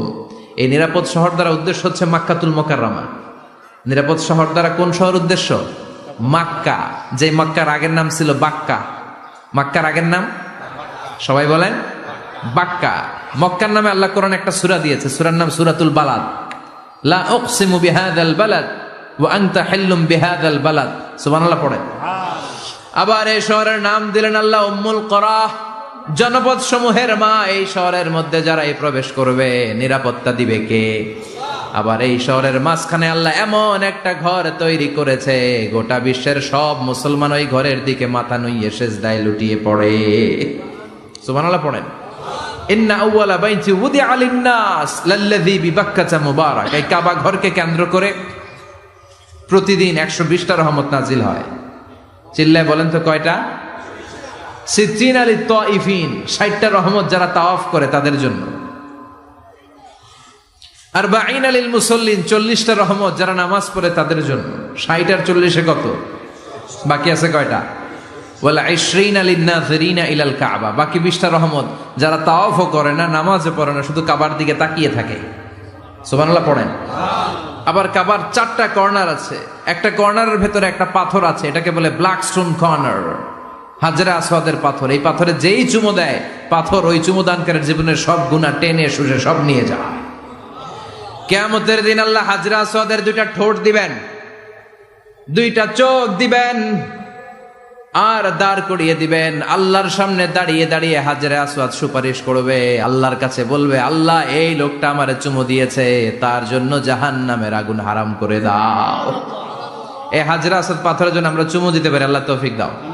জোরে পড়েন আমিন। এই নিরাপদ শহরের কসম। শহরটার নাম মাক্কা। চিল্লায় বলেন শহরটার নাম। এটার মাঝখানে একটা ঘর আছে, আল কাবা আল মুশাররাফা। লক্ষ লক্ষ মানুষ এই কাবা কেন্দ্রিক প্রতিদিন ছুটতে থাকে। আল্লাহ বলেছেন এটা মাসাবাতান লিন্নাস, মানুষের মিলন কেন্দ্র। লক্ষ লক্ষ মানুষ এই কাবাকে ঘিরে নামাজ পড়ে। প্রতিটা জুমার দিন 10 লাখেরও মোর দেন 1 মিলিয়ন মুসল্লি কাবার চারদিকে জুমার সালাত আদায় করে সুবহানাল্লাহ পড়েন। আজান হওয়া মাত্রই মৌমাছির মতো মানুষগুলো ছুটতে থাকে। কাবার আজান শুনেছেন? আল্লাহু আকবার, আল্লাহু আকবার,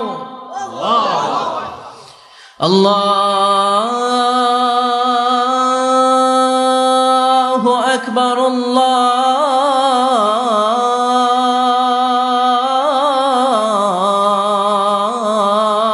আকবার। কি সুরেলা আজান, কাবার আজান। আজান হতে দেরি, আজান হতে দেরি। যদি 20-30 তলা হোটেলের কোনো ছাদ থেকে আপনি খেয়াল করেন, দেখবেন মৌমাছির মতো ডানে বায়ে সামনে পেছনে চারিদিক থেকে সারে আল হিজরা দিয়ে, সারে আজিয়াদ রোড দিয়ে, গাজ্জা দিয়ে, জারোয়াল দিয়ে, মেসফালা দিয়ে, ইব্রাহিম খালিলি দিয়ে মানুষগুলো কাবার দিকে ঢুকতে শুরু করেছে, ঠিক কিনা? আবার বিশ্বনবী বলতেন মাক্কা তো হাব্বুল বিলাদ ইলাইয়া, মক্কা শহর আমার কাছে সব চাইতে প্রিয় শহর। লাউলা উখরিজিতু লামা খারাজতু, মক্কার কুরাইশরা কাফেররা যদি এই শহর থেকে জোর করে আমারে বের করে না দিত, আমি কোনোদিন মক্কা ছেড়ে দূরে যেতাম না। সুবহানাল্লাহ পড়ে। বিশ্বনবীর জন্মস্থান এই শহর, যেখানে বিশ্বনবী জন্মেছেন ওইখানে আছে মাকতাবা, লাইব্রেরি। কি আছে? হজ ওমরা যারা করেছেন তারা দেখবেন ওখানে গেলেই ফ্রিতে বই দেয়। কি দেয়? বিশ্বনবীর জন্মস্থানে গেলে যেই ভাষার হন, বাঙালি গেলে বাংলায়, ইংরেজ গেলে ইংরেজিতে, পাকিস্তানিরা গেলে হিন্দিতে, সবাইকে ফ্রিতে বই দেয়া হয়। তার মানে বিশ্বনবীর জন্মস্থানে গেলেই বই পাওয়া যায়, ঠিক কিনা? বিশ্বনবীর জন্মস্থানের ঠিক পাশেই আবু জাহেলের জন্মস্থান। ওইখানে কি আছে জানেন? হ্যাঁ, হাম্মাম, হাম্মাম আবি জাহাল। বাঙালি হাজিদের বুক ভরা ঘৃণা তার জন্য। বাঙালি হাজিরা বলে আবু জাহিল্লার টয়লেট কই, যাইয়া সব ভরাই দিয়া শোনো। জেদ্দাতে নেমেই খুঁজতে আরম্ভ করে আবু জাহিল্লার টয়লেট কই। সবাই বলে এই না জেদ্দায় আসলেন, মক্কা তো আর 80 কিলো দূরে, আপনি যাবেন, ওমরা করবেন, বিশ্রাম নেবেন হোটেলে, এরপরে জিয়ারা যখন করায় তখন ওখানে নেয়। কিন্তু নাইম্মাই কই আবু জাহিল্লার টয়লেট কই। কি ক্ষোভ তার প্রতি, না? কি ক্ষোভ আর ঘৃণা। আর বিশ্ব নবীর জন্য অন্তর ভরা ভালোবাসা আছে না নাই? এজন্য ইসলাম হচ্ছে শান্তির ধর্ম। জঙ্গিপনা যারা করে, সন্ত্রাসবাদের কথা যারা সমাজে উস্কে দেয়, তাদের জন্য ইসলামে কোনো শান্তি নাই। আবু জাহেল ছিল সন্ত্রাসদের লিডার, ঠিক কিনা? Leader of the all terrorist, কুখ্যাত ইন্টারন্যাশনাল সন্ত্রাসী আবু জাহেল। আর বিশ্বনবী ছিলেন মুজাহিদ। বিশ্বনবী কি ছিলেন? মুসা আলাইহিস সালাম ছিলেন মুজাহিদ। ফেরাউন ছিল কুখ্যাত সন্ত্রাসী আর জঙ্গি, ঠিক কিনা? সাইয়েদনা ইব্রাহিম ছিলেন মুজাহিদ আর নমরুদ ছিল জঙ্গি, ঠিক কিনা? যারা ইসলামের পক্ষে কথা বলে তারা মুজাহিদ, আর যারা ইসলামের বিপক্ষে তারা সন্ত্রাস আর জঙ্গি। চিল্লায় বলেন ঠিক কিনা? সে আল্লাহ ডেকে বললেন গোলামুত্তিনি ওয়াজ-যাইতুনি ওয়া তুরি সিনিন ওয়া হাযাল বালাদিল আমিন। 3 ফলের কসম, জাইতুনের কসম, তুর পাহাড়ের কসম, বিশ্বনবীর জন্মস্থান মক্কাতুল মুকাররমার কসম। 4টা জিনিসের কসম কেটেছে কে? আল্লাহ। কয়টা জিনিসের? 4টা জিনিসের কসম কেটে আল্লাহ একটা কথা বলবেন। ওই কথাটার গুরুত্ব বেশি না কম? লাকাদ খালাকনাল ইনসানা ফি আহসানি তাকওয়িম। সবাই পড়েন, লাকাদ খালাকনাল ইনসানা ফি আহসানি তাকওয়িম। নিশ্চয় আমি মানুষের চেহারাটারে, আকৃতিটারে বড্ড চমৎকার আকৃতি দিয়ে তৈরি করেছি। সুবহানাল্লাহ। মানুষের মতো কোনো সুন্দর প্রাণী পৃথিবীতে নাই, আছে? গরু দেখবেন সবগুলোর চেহারা একরকম। কুকুরের অলমোস্ট সব কুকুরের কেন্দ্রীয় চেহারা এক, সব ছাগলের কেন্দ্রীয় চেহারা এক, কিন্তু একটা মানুষের সাথে আরেকটা মানুষের চেহারা মিলে? আমার সাথে হুজুরের চেহারার মিল আছে? হুজুরের সাথে ভাইয়ের, ভাইয়ের সাথে আপনার। 700 কোটি মানুষ নাকি পৃথিবীতে এখন আছে। এই 700 কোটির সাথে একটার লগে আরেকটার মিলে? কত 700 কোটি ময়রা কবরে ভূতে রয়েছে, একটার সাথে আরেকটার মিল ছিল? আরো কত 700 কোটি যে কিয়ামতের আগে আসবে, একজনের সাথে আরেকজনের চেহারার কোনো মিল খাবে। এরপর আপনি হিউম্যান অ্যানাটমি নিয়ে গবেষণা করেন, পায়ের পাতা থেকে শুরু করে মাথার তালু পর্যন্ত একটার পর একটা অঙ্গ এমন ভাবে আল্লাহ তৈরি করেছে, পৃথিবীর কোনো ডিজাইনারের কোনো ডিজাইন দ্বারা এটাকে মাপজোক আর পরিমাপ করা সম্ভব না। চিল্লায় বলেন ঠিক কিনা? এজন্য আল্লাহ বললেন, লাকাদ খালাকনাল ইনসানা ফি আহসানি তাকওয়িম। মানুষকে চমৎকার আকৃতি দিয়ে তৈরি করেছে কে? আমাদের যে অঙ্গটা ঠিক যেখানে বসানো দরকার, ঠিক সেই অঙ্গটা আল্লাহ তাআলা ওইখানেই বসিয়েছে, ঠিক কিনা? আল্লাহর সৃষ্টির মধ্যে কোনো খুঁত ধরার, ভুল ধরার ক্ষমতা কারো আছে? এক লোক বট গাছের তলায় বসে বিশ্রাম নিচ্ছে, আর বট ফল দেখে অবাক যে এত মোটা বট গাছ, ফলগুলো এত ছোট। বট ফল ছোট হয় না নাকি এত বড়? আর পাশেই ছিল কুমড়া গাছ, লাউ গাছ। আল্লাহরে গালে দিতেছে, আল্লাহর কি রুচি! চিকন চিকন কুমড়া গাছ, চিকন চিকন লাউ গাছ, এত বড় ফল, আর ইয়া মোটা বট গাছ, এতটুকু ফল। আল্লাহরে গালি দিতে দিতে ঘুমায় গেছে। আল্লাহরে গালি মারতে মারতে কখন যে ঘুমায় গেছে নিজেও জানেন। হঠাৎ একটা বট ফল পড়ছে একেবারে নাকে, লাফ দিয়ে উঠেছে। উঠে দেখে নাক দিয়ে রক্ত বেরোচ্ছে, ব্লিডিং। নাকের রক্ত মুছে আর পড়তে আরম্ভ করছে আলহামদুলিল্লাহ। কি পড়ে? মনে মনে কয়, আল্লাহরে কেন গালি দিলাম? ওই কুমড়া যদি এইখানে হইতো, ওই লাউ যদি এইটার উপরে হতো, কুমড়া যদি একটা নাকের উপরে পড়তো, আমি নিজেই কুমড়া হয়ে যাইতাম। ঠিক কিনা? সুবহানাল্লাহ পড়েন। মা খালাকতা হাদা বাতিলা। এমনি এমনি আল্লাহ কিছু বানায় নাই, যেখানে যেটা যতটুকু দরকার সেটা করে দিয়েছে কে? চোখ যেখানে থাকা দরকার চোখ দিছে কে? নাক যেখানে দরকার নাক দিছে কে? চোখ কান এদিকে না হয়ে যদি অন্যদিকে হইতো সুবিধা হইতো? চোখ দুইটা মনে করেন এদিকে নাই, আছে এদিকে, এদিকে একটা চোখ, এদিকে, সুবিধা হইতো? খাওয়ার সময় আমরা প্রথমে দেখি, নাক দিয়ে শুকি, তারপরে মুখে মারি, ঠিক কিনা? তো চোখ যদি পিছনে হইতো, প্রত্যেকটা খাবার নিয়ে চোখটা দেখানো লাগতো এইভাবে, তাই না? নাকও যদি এইখানে না হয়ে এদিকে নাকটা হইতো, খাবার নিয়ে ঘ্রাণ শুকতে চাইলে পেছনে নিয়ে। দেখেন কি সেটিং! চোখ যদি এইখানে না থেকে মাত্র 2 ইঞ্চি উপরে যদি আল্লাহ দিত, এদিকে একটা চোখ এদিকে একটা চোখ, সেজদা দিতে পারতেন? চোখ বন্ধ করে সেজদা দেওয়া লাগতো, ঠিক কিনা? ফুটবল খেলতে পারতেন? ফুটবলে হেড দিলে ডিমের মতো পোজ হয়ে যেত চোখ দুইটা। সুবহানাল্লাহ পড়বেন না? দেখেন কানের কি সেটিং! কান যদি এইখানে না দিয়ে এই কানটা আল্লাহ এই বগলের নিচে দিত, আর এই কান যদি এই বগলের নিচে দিত, আজকে ওয়াজ শুনতেন কেমনে? এমনি। হাত তোলেন সবাই। 1.5 ঘন্টা আজারি সাহেবের আলোচনা, এমনি থাকেন 1.5 ঘন্টা। হাত দুইটা তুলে থাকা যায় তো? হাত নামাইলে ওয়াজ শোনা যায় না, হাত উঠাইলে শোনা যায়। সুবহানাল্লাহ পড়েন। যেখানে যেটা যেভাবে দরকার দিয়ে দিয়েছে কে? আবার এখানে এয়ার ক্যানেল দিলেন। অনেকে কয় এগুলা দিছে কেন? এই ক্যানেল কিন্তু দরকার। ক্যানেল না থাকলে আপনার কথা ঢুকবে না, আপনি বুঝবেন না। অনেকের এই কানের ডিফেক্ট আছে, ডিফর্ম বেবি, এই রোগ নিয়ে জন্মাইছে, কানে মেশিন লাগানো লাগে, এই ক্যানেলের সমস্যা। এটা কেটে দিলে আপনি কান কাটা রমজান। কান কেটে দিলে আপনি কান কাটা রমজান হয়ে যেতেন। এই ক্যানেল দিয়ে ঘুরে ঘুরে সাউন্ড ওয়েভ গুলো যায়, ফলে আমরা শুনতে পাই। এই ক্যানেল না থাকলে শুনতে পেতাম না। তার মানে মা খালাকতা হাদা বাতিলা, এমনি এমনি কিছু দেয় নাই। 206টা হাড্ডি দিয়ে আমাদের মানুষের দেহ, ছোট্ট হাড্ডিটা আল্লাহ দিয়ে দিছে এখানে। এটার ভিতরে একটা ড্রাম আছে, এটার বলে এয়ার ড্রাম।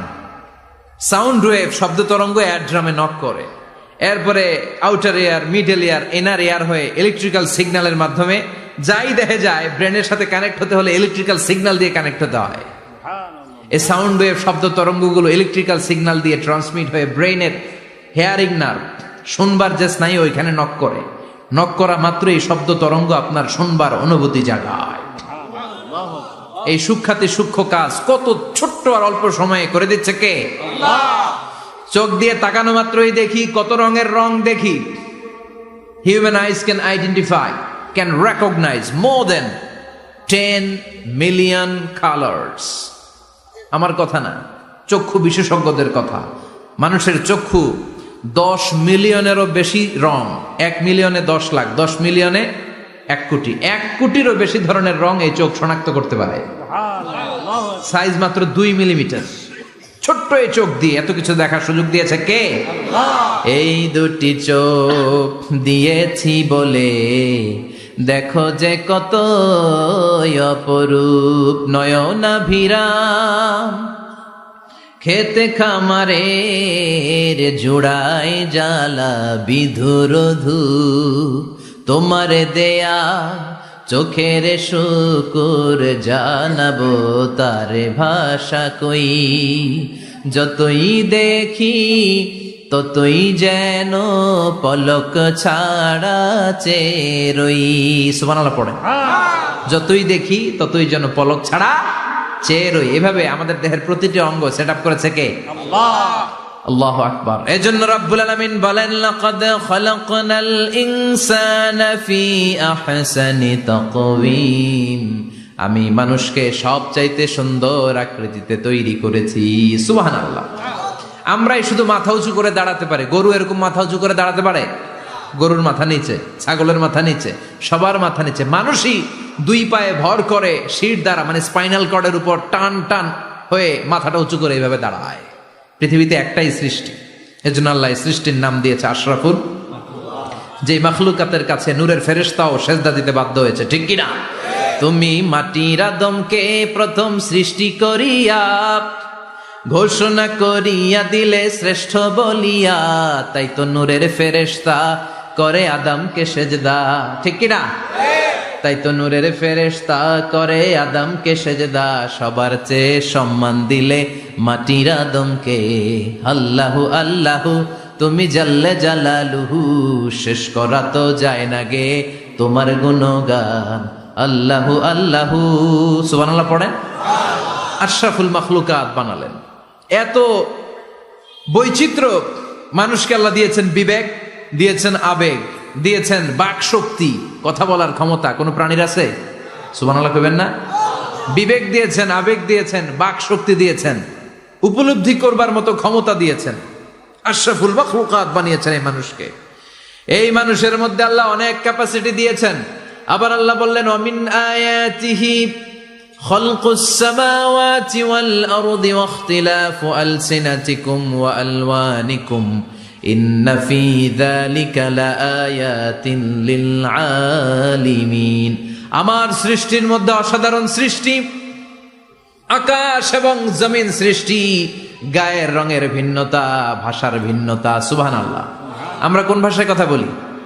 কথা বলেন? আপনি কি মনে করছেন সারা ওয়ার্ল্ডে এই ভাষায় কথা বলে? ইন্ডিয়ানরা বলে হিন্দিতে, ইংরেজরা বলে ইংরেজিতে, আরাবিয়ানরা বলে আরবিতে, ঠিক কিনা? আমার দেশের বাইরের প্রথম সফর ছিল 2008-এ। সেই থেকে এক যুগ চলছে এখন সফর। ওই সফর যে কত দরকার ছিল, ওই সফরের আগে এই গ্লোবাল ইসলামকে দেখার সুযোগ আমার হয়নি। মানুষের যে কত ভিন্নতা, কত ভাষায় যে মানুষ কথা বলে। 2008 সালে আমি যখন আমার ইউনিভার্সিটিতে গেলাম, মাগরিবের সালাতের সময় পৌঁছেছি। আজান হওয়ার সাথে সাথে দেখলাম students of more than 100 nationalities, they are coming out from their hostel to offer মাগরিব প্রেয়ার। মাগরিবের আজান দেখলাম হোস্টেল থেকে বিভিন্ন রঙের ছেলেপেলেরা মাগরিবের সালাত পড়ার জন্য বেরোচ্ছে। এক একটার কালার এক এক রকম, এক একটার ভাষা এক এক রকম। আমরা বাংলায় বললে আরাবিয়ানরা বুঝে না, আরাবিয়ানরা আরবিতে বললে ইন্ডিয়ানরা বুঝে না, ইন্ডিয়ানরা হিন্দিতে বললে ইংরেজরা বুঝে না, চাইনিজরা মান্ডারিনে বললে কেউ বুঝে না। চিয়াং ফিয়াং জিয়াং, এগুলো হচ্ছে চাইনিজ ভাষা। ইয়াং শিয়াং দিয়ে যখন কথা বলে কেউ বুঝে না। প্রথম মাগরিবের সালাত পড়ে আমি প্রথম নিগ্রু মানুষ আবিষ্কার করলাম।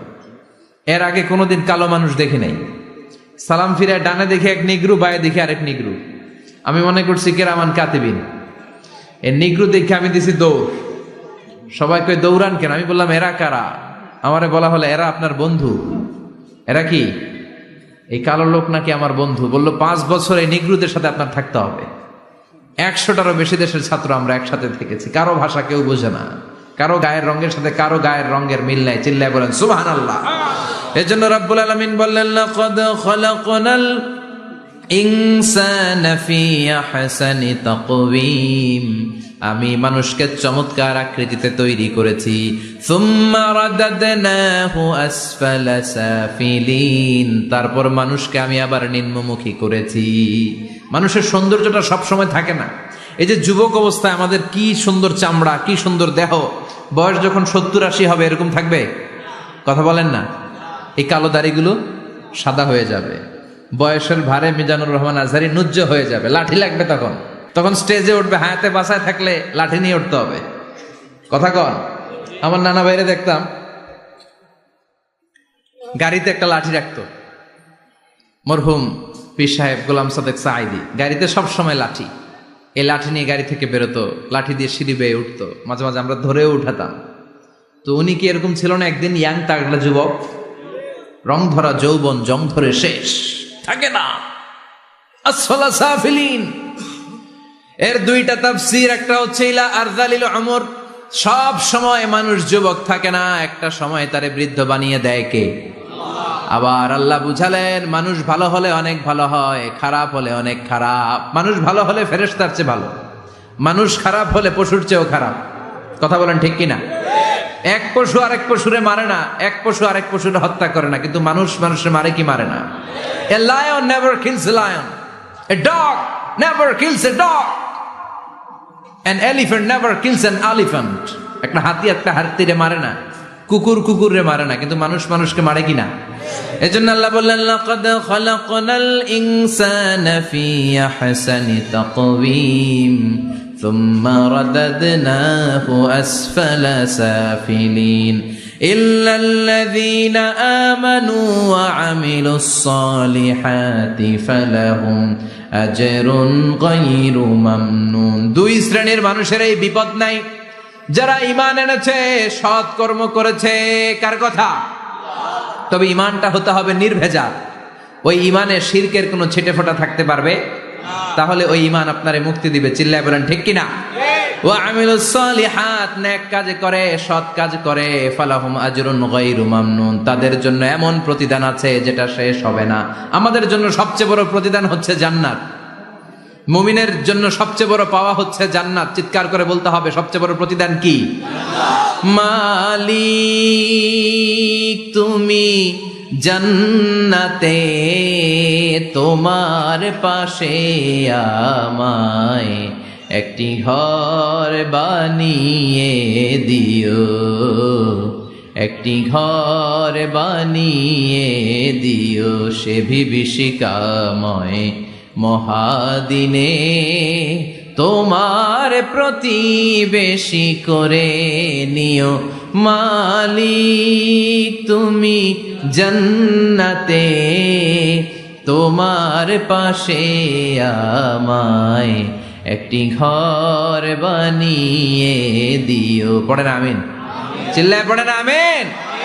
তার মানে যারা ঈমান আনবে, নেক কাজ করবে, তাদের হারাবার কিছু নাই। চিল্লায় কোন ঠিক কিনা? আমাদের হারানোর কিছু আছে? আমরা মল্লে শহীদ, বাঁচলে মল্লে শহীদ, বাঁচলে। এজন্য ঈমানটা হতে হবে পাকা ঈমান। ঈমানদার কখনো পথ হারায় না। ঈমানদার ভরসা রাখে কার উপর?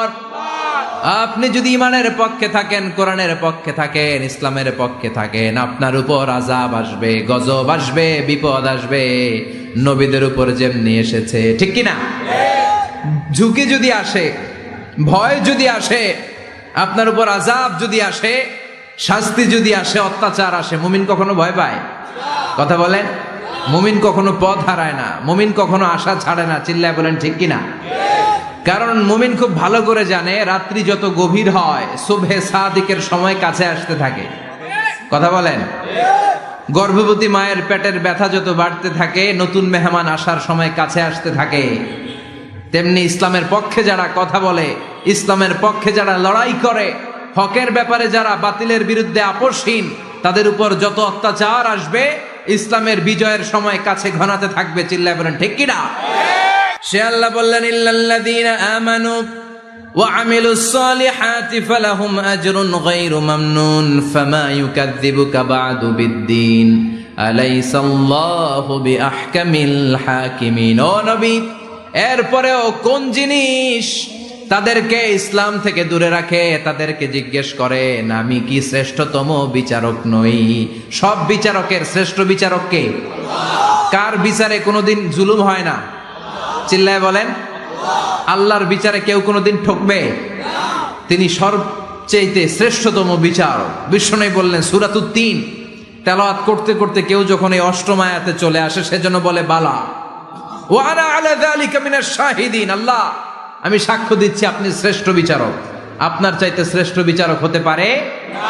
দুনিয়াতে যে বিচারগুলো পান নাই, আপনি কি মনে করছেন আখেরাতে এই বিচার হবে না? কথা বলেন। আপনার উপর জুলুম করা হয়েছে, আপনাকে নির্যাতন করা হয়েছে, এগুলোর বিচার করবে কে? আল্লাহ। আপনার জমি মেরে খেয়ে দিয়েছে, আপনার সম্মান নষ্ট করেছে, বিচার করবে কে? আল্লাহ। যত অন্যায় বিচার পৃথিবীতে হয়েছে এগুলোর নতুন করে বিচার হবে। সেই বিচারকের সবচেয়ে বড় বিচারকের ভূমিকা পালন করবে আমাদের আল্লাহ। আহকামুল হাকিমিন। আল্লাহ put a question to the audience, to the মুমিনিন। মুমিনদের কাছে আল্লাহ একটা প্রশ্ন রেখে এই সূরাটা শেষ করেছেন। আলাইসাল্লাহু বি আহকামিল হাকিমিন, আমি কি শ্রেষ্ঠতম বিচারক নই? এজন্য আমাদের ভরসা সব সময় একজনের উপর, তিনি কে? আল্লাহ। আর মুমিন কখনো আশা হারায় না। মুমিন তাওয়াক্কুল করে কার উপর? আল্লাহ। ভরসা রাখে কার উপর? আল্লাহ। বিপদে আপদে সকালে বিকালে সর্বাবস্থায় ফরিয়াদ করে একজনের কাছে, তিনি কে? আল্লাহ। আল্লাহ আমাদের সবাইকে কথাগুলো বুঝার আমল করার তৌফিক দান করুক। আমরা পড়ি আমিন। আর জোরে পড়েন আমিন। সুবহানাকাল্লাহুম্মা ওয়া বিহামদিকা আশহাদু আল্লা ইলাহা ইল্লা আনতা আস্তাগফিরুকা ওয়া আতুবু ইলাইক। নিয়মিত ইউটিউব ভিডিও দেখতে সাবস্ক্রাইব করুন। নতুন নতুন ভিডিও পেতে ঘন্টা বাটনটি চাপুন।